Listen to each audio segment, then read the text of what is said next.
Hello दोस्तों, कैसे हो आप सब। स्वागत है आपका AMIS बाय ईशु शर्मा पर। दोस्तों, आज हम भारत के प्रमुख नागरिक राष्ट्रपति के बारे में बात करेंगे। यानी राष्ट्रपति का चुनाव कैसे किया जाता है, राष्ट्रपति का चुनाव कौन करता है, राष्ट्रपति को हटाया कैसे जा सकता है और राष्ट्रपति के पास कौन कौन सी शक्तियाँ या कौन कौन सी वीटो पावर्स होती हैं। दोस्तों, सबसे पहले हम जानते हैं कि राष्ट्रपति का चुनाव कैसे किया जाता है, राष्ट्रपति का चुनाव कौन लोग करते हैं। दोस्तों, राष्ट्रपति के चुनाव में दोनों सदनों यानी राज्यसभा और लोकसभा के निर्वाचित सदस्य शामिल होते हैं। इसके अलावा राष्ट्रपति के चुनाव में विधानसभा के निर्वाचित सदस्य भी शामिल होते हैं। दोस्तों, ध्यान रहे, इसमें सिर्फ निर्वाचित सदस्य शामिल होते हैं, मनोनीत सदस्य इसमें शामिल नहीं होते हैं। और राष्ट्रपति या उपराष्ट्रपति के चुनाव से संबंधित अगर कोई भी विवाद है तो वह उच्चतम न्यायालय में सुलझाया जाता है। दोस्तों, अगर किसी कारणवश उच्चतम न्यायालय द्वारा राष्ट्रपति की सदस्यता अवैध पाई जाती है तो उनके कार्यकाल में उनके द्वारा जो काम किए जाते हैं उनको खारिज नहीं किया जाता है, वो मान्य होते हैं। अब हम बात करते हैं कि राष्ट्रपति को हटाया कैसे जा सकता है।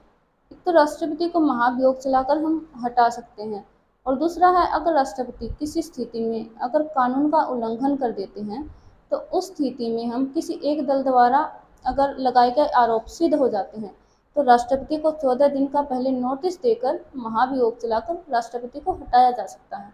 दोस्तों, राष्ट्रपति को हटाने में कौन कौन लोग हैं जिनकी भागीदारी होती है।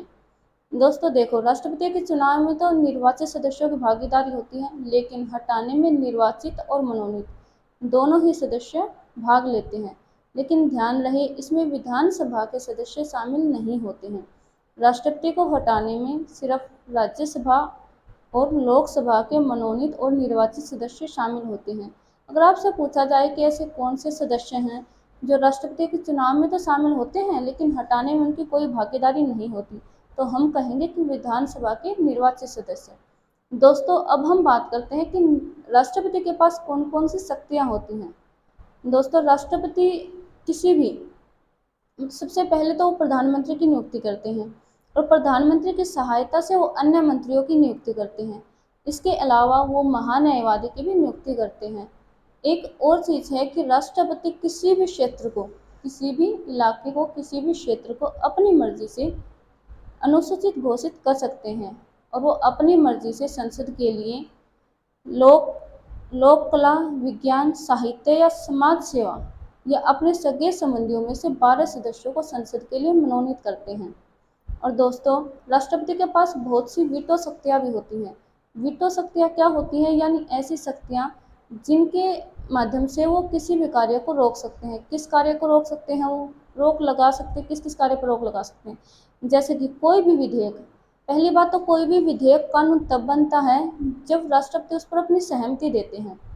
कोई भी विधेयक लोकसभा से राज्यसभा और राज्यसभा से राष्ट्रपति के पास आता है, और राष्ट्रपति तब उस पर अपनी सहमति देते हैं, तब वह विधेयक कानून बन पाता है, अन्यथा वह कानून नहीं बन पाता है।